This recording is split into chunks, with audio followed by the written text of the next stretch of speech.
All right. All right. So yeah. Where are we going next? We are going right into our PFL 3 of the regular 2023 season recap with Mark. I guess let's start here with the Olivier Aubin-Mercier OAM unanimous decision over Shane Burgos. I uh, I was pretty displeased with this fight, and for a couple of reasons, right? Like OAM did what OAM does.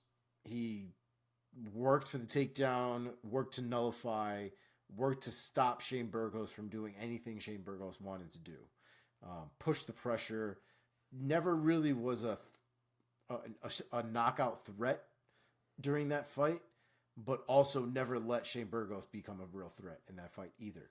Um, and Shane Burgos, to the same extent, as frustrating as a performance like that might be from OAM visually, it was equally frustrating to watch Shane Burgos almost accept that. Um, and he didn't really seem to have an answer for it. And his frustration took over, and I think his frustration allowed time to go by that he didn't really have to fuck around. Had moments where he was trying to blitz and then ended up getting caught again, in the middle of a takedown attempt. And again, never really was able to do anything significant in that fight, unfortunately. So, a rough showing for Shane Burgos. Everybody was hyping him up for this fight. Shane Burgos was hyping himself up for this fight. 155, what could it be? And it wasn't great, man. It wasn't great. It's not like Shane Burgos got run over, but we didn't even really get to see anything from Shane Burgos, and that is almost equally as disappointing. Yeah, I had a little bit more of a positive OAM take than you. I get it that it got kind of boring in the second half of the fight, but the first takedown only came late round two. I thought for the first half of that fight, he was kind of scrapping in there. He was in and out of range beautifully. He, as you said, he's always hard to hit. He was mixing up the levels on his attacks. He had some nasty body kicks, calf kicks. The jab was landing, and I actually thought he came out pretty aggressively in round one. I don't know if he felt that he needed to set a tone like that against a guy who kind of has a rep of being a killer in Burgos. Um, but that's what he did. He really set a tone. And Burgos is prone to starting slow sometimes, which we know. Yeah. And he really did get behind early, and he kind of let OAM settle into his groove. And then in round one, when Burgos upped the pace for a little bit, OAM was like exchanging with him. And I still thought even then he was staying right with him. But then that's when he was kind of like, all right, boom, I have the ability to switch it up, and that's what I'm going to do. And you could see that he did that. He started mixing in the takedowns, ended up backpacking Burgos, which is exactly what Burgos did to Jordan in his last fight. Round three, he goes back to the grappling completely after he saw the effectiveness, backpacks him some more. And yeah, he basically shut Burgos down. So we know Burgos is a tough dude. We obviously know he's skilled, but the the variety and well-roundedness of OAM is just a lot to overcome at this point. And I really feel like he has improved his striking a lot in the Yeah. PFL. Again, I know he went away from it late, but the first half of that fight, he was outstriking Shane Burgos. And I think OAM has reached a pretty solid level right now.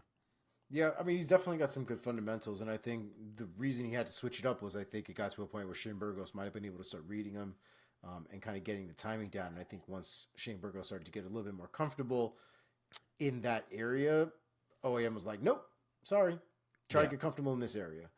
Yep. Um, Agree. and I think you're right, man. And this is not going to, OEM is not the only guy in there that wrestles like that and or at least attempts to wrestle like that and take things down to the ground. I think Shane Burgos is going to have a tough time if he's not able to keep these guys off of him.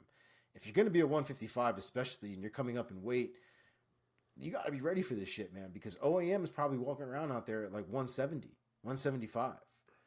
So you got to get your shit together here. Yeah.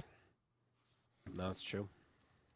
All right. Any other PFL things you want to recap real quick? How did the other ones go? I saw Sadabu C caught a case, so that was good for He him. did, yeah. I'll give. I'll run down the card. I'll give like a one sentence recap of each of these since I gave you guys a little preview on them last week. By the way, for what it's worth, your boy went 9-0 on the PFL picks last week, and I gave you the finish for 7 out of the 9. So that's pretty fucking good. I had a little bit of a weak UFC card last week, but we are going to ignore that and focus on the PFL. So yeah, just real quick, moving down the card. Clay Collard won a UD over Yamato Nishikawa. Nishikawa was tough, but he went in there to strike against a guy who just seemed to be levels above. Clay Collard was treating him like a fucking heavy bag. So great fight for Collard. Dog, real quick though, those leg kicks. Like I know Collard. I did see some of the highlights there. Collard was putting in work, and Nishikawa looked like he was a little fucked up. But the leg kicks, yes, those were disgusting. Like yes. Clay Collard looked like he wanted to hold on to his legs so bad. Yeah, he's good. That dude, he's good. He ate too many hands. Yeah. Then we had Dennis Goltsov, who actually ended up with a late replacement opponent in Cesar Ferreira, former UFC vet who has fought in the PFL before. Yeah. He stepped up and took the heavyweight fight here as a late replacement. And he actually looked quick on the feet early, but as soon as Goltsov got the takedown, it was just, you could tell that Ferreira was stuck under a much bigger man. And then ground and pound started coming, and we had a round 1 TKO for Goltsov there. Another round 1 finish, Carlos Leal, the man that beat Ray Cooper last season. He got a round 1 KO of David Zawada. His hands looked sharp all fight. He was walking Zawada down. Zawada kind of tried to start going first and walk at him to change the pace, and he walked right into a beautiful counter from Leal that put him down. So that was that. Magomed Umalatov had another round 1 knockout of Delano Taylor. Not really anything happened in this fight. It was just some kind of staring down and little pitter-patter nothings, and then a huge right hand that just rocked Taylor badly, and Umalatov swarmed, but that's kind of what he is. He just carries huge power, and he shows it again. As you mentioned, Sadabusi in the kind of other main event of the night on this weird card. He fought well early, but also Ali was doing his best to close the distance and not let C play that kind of patented range game that he plays a lot. And he paid for it because he closed the distance right into a knee to the body that shut him off, and Sadabusi gets a round 2 TKO. So nice for him. Magomed Karamov, round 1 knockout of Ben Egley. Maga just walked him down from jump. You could tell he didn't respect him at all. He was absolutely walking him down and landed a gorgeous head kick to end that one. 2 more, Hausch Manfio with a UD over Alex Martinez. Competitive fight, but Hausch was landing more, landing harder, doing more damage, mixed in some takedowns. Nice W for him.